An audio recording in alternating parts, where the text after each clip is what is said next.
During last fall's campaign, MTN News and Montana State University teamed up for their first ever poll, asking Montanans about their views on the election, elected officials, and top issues. Now we're following up with those who took part in that poll and asked them more about how they voted in November and why. So tonight, in the first of a three-part report, MTN Chief Political Reporter Mike Dennison and MSU political scientist David Parker dove into those answers on the U.S. Senate and House race. In the high-profile U.S. Senate race won by Democrat Jon Tester, we had President Donald Trump visit the state 4 times, attempting to boost Republican turnout for challenger Matt Rosendale. Our poll showed that, for the most part, the partisan voters came home. 99% of those identifying as Democrats went for Tester, and 91% of Republicans stuck with Rosendale. But Tester won the independents by 61 to 34%, a significant edge.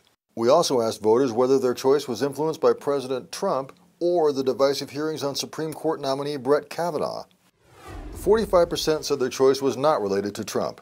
30% said they voted to support the president, and 24% said it was a vote against the president. On the Kavanaugh hearing, 60% said it factored into their vote. Of those, 58% said they voted for Rosendale, but 40% said they chose Tester. But there's more to this Kavanaugh effect, yes? Yeah, absolutely. If you thought the hearings were important and they mattered to you, you voted for Matt Rosendale, and if you didn't, then you voted for Jon Tester. But here's the nuance. What happened is that more Republicans it mattered, so they came home.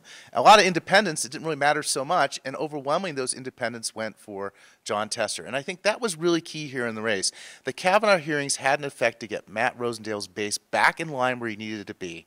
The problem is you can't win on base alone in Montana, and Jon Tester won with an overwhelming advantage among independents. So now let's take a look at some of the results in the House race. Here we also had a very partisan breakdown. 99% of Democrats went for Democratic challenger Kathleen Williams, and 95% of Republicans chose GOP Congressman Greg Gianforte, who won the race by 5 percentage points. Williams won independents, but by a lesser margin than Tester, 53 to 43%. We also asked if Gianforte's assault of a reporter on the eve of his first election in 2017 influenced voters.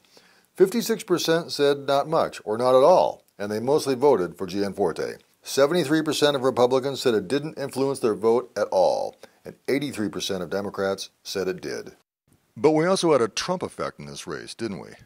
You know, the irony is Donald Trump came to the state 4 times to try to defeat Senator Tester. But we do know, as political scientists, that House races are very easily nationalized. So I think those visits, according to the data, seem to suggest to me that Trump succeeded in nationalizing the race, and that helped Greg Gianforte. If you look at the data among independent voters, you see very clearly independent voters did not break as heavily for Kathleen Williams as they did for Tester, 1. And 2, she didn't do as well as among Republicans. There was a 3-point difference between how Jon Tester did among Republicans and Kathleen Williams. And it might, that between the loss of those independent voters, some of whom approve of the job that Jon Tester's doing, probably led to her defeat. Thanks, David. Tomorrow we'll take a look at the poll results for the initiatives. I'm Mike Dennison with David Parker for MTN, reporting from Bozeman. Now, about 1,400 people responded to this mail poll, and the results have a margin of error of 2.6%.